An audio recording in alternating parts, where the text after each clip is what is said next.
10대 경기도의회 오는 24일까지 진행되는 344회 임시회를 끝으로 전반기의 활동을 모두 마무리합니다. 오늘 경기도의회 송한준 의장 모시고요. 그동안의 지방 분권 실현을 위한 노력과 그리고 성과에 대해 이야기를 나눠보도록 하겠습니다. 의장님 어서 오십시오. 네, 감사합니다. 초대해 주셔서. 네. 먼 길 와주셔서 고맙습니다. 네, 감사합니다. 네.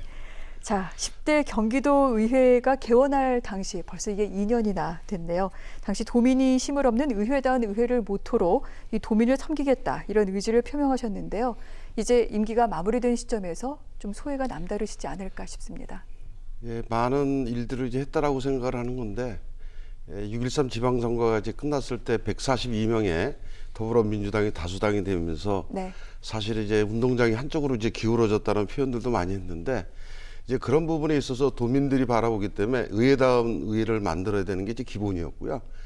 가장 이제 기본이 충실해야 된다라고 생각을 했습니다. 그래서 이제 작은 일이지만은 보통 뭐 국회나 광역의회가 이제 본회의를 시작할 때 네. 10시에 한다 이래놓고 보통 뭐 30분, 40분 늦는 게 이제 일상이었는데 네. 2년을 돌이켜볼 때 가장 늦은 시간이 8분 정도 늦었습니다. 오, 네, 굉장히 그래서 잘하셨는데요. 이제 네. 그런 부분을 다시 말하면 이제 도민들한테 약속을 지키는 의회라는 그런 틀을 좀 마련하고 싶었던 게 가장 컸던 것 같습니다. 네. 그리고 잘 이뤄냈던 것 같습니다. 그렇군요. 예, 예, 예. 알겠습니다. 예. 현재 국회가 뭐 일하는 국회를 만들겠다 그렇게 천명하고 있습니다만 경기도 의회는 이미 의회다운 이후에 일하는 의회로 거듭났던 게 아닌가 그런 생각을 해보게도 됩니다. 자, 의장님께서는 경기도의회 의장이시기도 하지만요. 또 전국시도의회 의장협의회 회장을 역임했던 바 있습니다. 전국 17개 광역의회를 대표하는 자리이기도 한데 어떤 활동을 하신 겁니까? 이제 가장 중요했던 거는 17개 광역위원들이 829명입니다. 네.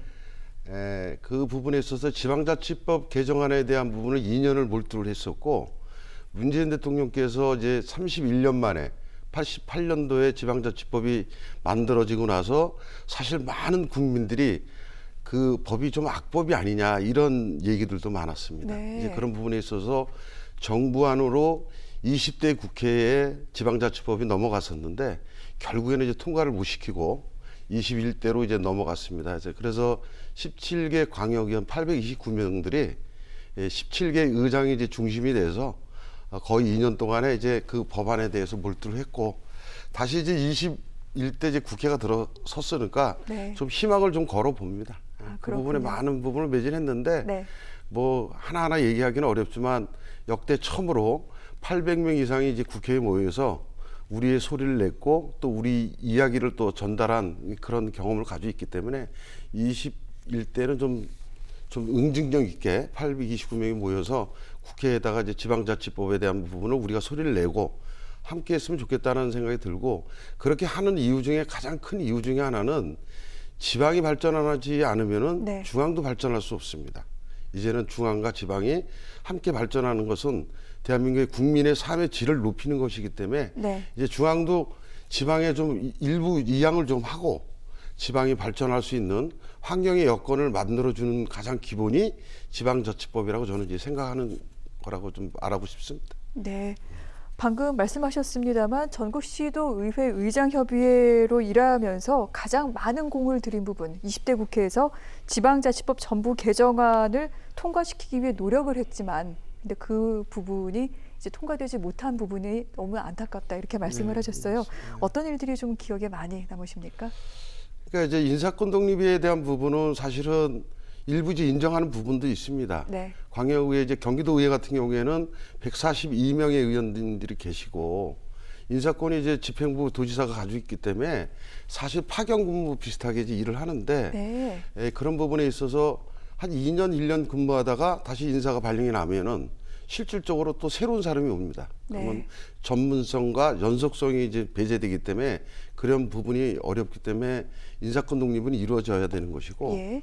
또 저희들이 얘기하는 정책 지원 인력에 대한 부분을 얘기를 하는데 광역의회 의원들은 가방을 들어주거나 운전을 해주는 보좌진을 원하는 것이 아니라 도민들이 삶의 질이 높아질 수 있는 조례를 만들 수 있는 그 정책을 함께 할 수 있는 지원 인력을 필요로 하는 것이죠. 네. 그래서 이제 그런 부분들이 이제 많은 국민들이 이제 알고 있기 때문에 21대에서는 좀 이루어지지 않을까 이제 그런 부분을 좀 기대를 해봅니다. 아, 네. 국민들이 많이 알고 있을 것이라고 말씀은 하셨습니다만 아마 이 뉴스 보시면서 아, 그래서 정말 필요하겠구나 이런 분들도 계실 것 같아요. 아유, 사실은 감사합니다. 지방자치 분권이라는 그 말 자체가 의장님 좀 어렵습니다. 그렇기 때문에 국민 입장에서는 그렇게 와닿지 않는다 이런 생각을 하시는 분들도 계실 것 같은데 이게 왜 중요한지 다시 한번 좀 알기 쉽게 설명을 좀 부탁드리겠습니다. 그러니까 예를 들면은 뭐 경기도만 얘기를 일단 하겠습니다. 네. 142분이 예를 들어서 40조 예산이 넘는데 1인당 3천억 정도의 예산을 갖다 심의를 해야 돼요. 네. 이제 그런 부분이 있고 인구가 1370만입니다. 그럼 10만의 도민들의 목소리를 들어서 어떻든 조례에 근거하는 법령들을 만들어내야 되는 부분이 있어서 사실은 네. 혼자서는 어려운 거고 또 예를 들면은 평택에서부터 임진강까지 142km의 연안을 가지고 있어요. 그럼 평택, 화성, 시흥, 안산, 김포, 파주로 이어지는 경기도의 경기만에 대한 부분을 네. 의원 몇 명에서 어떻게 해낼 수 있겠습니까? 그래서 그러한 부분에 전문가인 우리 청년 인력도 필요하고 네. 함께 할 수 있는 정책 지원 인력이 필요한 것이죠. 그래서 그런 부분에 대해서 많은 홍보를 했지만은 사실 좀 부족한 부분이 있다면은 의장 임기가 끝나고 나서도 네. 17개 광역의 의장들이 함께 전국을 좀 누비면서 좀 홍보하고 좀 함께 하고 싶은 그런 계획을 가지고 있습니다. 그렇군요. 앞으로의 계획도 그쪽에 좀 방점을 찍어 주셨습니다. 그렇다면 의원님, 경기도민 입장에서는 지방자치가 실현이 되면은 실질적으로 내 생활이 어떻게 달라지는 거냐 이렇게 묻는 분들도 계실 그럴 수 거예요. 있죠. 어떨까요? 그러니까 예를 들면은 이번에 이천 화재 사고 같은 경우에도 네, 실질적으로 우리 건설 현장이 생각하는 거는 빨리 공정을 이제 하는 것이었는데 그 노동자들에 대한 모든 권한들은 다 중앙에 있습니다. 네. 그래서 실질적으로 근로 감독이라든가 지방에서 해야 될 부분들이 있는 것이거든요. 그럼 그런 부분들을 좀 이행한다면은 실질적으로 삶의 질이 높아질 수 있다고 보는 거죠. 안전사고도 예방할 수 있는 부분이 있는 것이고. 근데 실질적으로 많은 부분이 중앙에 집중돼 있기 때문에 네. 좀 지방에 이제 이행할 시점이 왔다라고 저는 보는 것이죠. 네. 그런 부분에 대해서 좀 집중적으로 좀 논의를 하고 좀 함께 갈 필요성이 있는 것 같습니다. 아니 주민 삶과 생활에 직접 연관이 있는 부분은 사실 지방 정부, 지방 의회에서 좀 결정할 수 있어야 되는데 그렇지 이 부분까지 못하죠. 이렇게 중앙에 지금 집중이 돼 있었군요. 그렇죠, 그렇죠. 알겠습니다. 네. 자, 그렇기 때문에 이 지방자치법 전부 개정안 20대 국회에서는 좌초가 됐습니다만 21대 국회에서는 반드시 통과돼야 된다. 이런 목소리가 높습니다. 의장님 어떨까요? 가능할까요? 저는 이번에 가능하다라고 봅니다. 네. 저는 뭐 정당을 떠나서 어떤 당이 여당이고 야당이기 때문에 이게 됐다 안 됐다라고 보기 전에 네. 생각의 차이라고 저는 봅니다. 그리고 이번에 문재인 대통령의 이제 후반기 쪽에 이제 시작을 들어가면서 어떤 또 지방분권에 대한 부분은 또 의지를 가지고 계시고 21대 국회에서 정부안으로 지금 지방자치법이 좀 들어가 있습니다. 네. 그래서 아마 12월 말까지 좀 매진해서 좀 잘 됐으면 좋겠습니다. 네. 희망입니다. 지방분권위원회 등등이 가동이 되고 있는데 다시 한번 좀 더 매진해서 정말 그 실질적인 지방자치가 실현됐으면 좋겠습니다. 기대해 봅니다. 알겠습니다. 자, 그렇다면 21대 국회에서 이 같은 지방자치법 전부 개정안 통과를 위해 각 광역자치단체 의회 등등이 노력을 해야 되겠습니다만 특별히 또 경기도 의회가 좀 더 노력을 기울일 부분이 있을 것 같습니다. 앞으로 어떤 계획을 갖고 계신지 궁금한데요.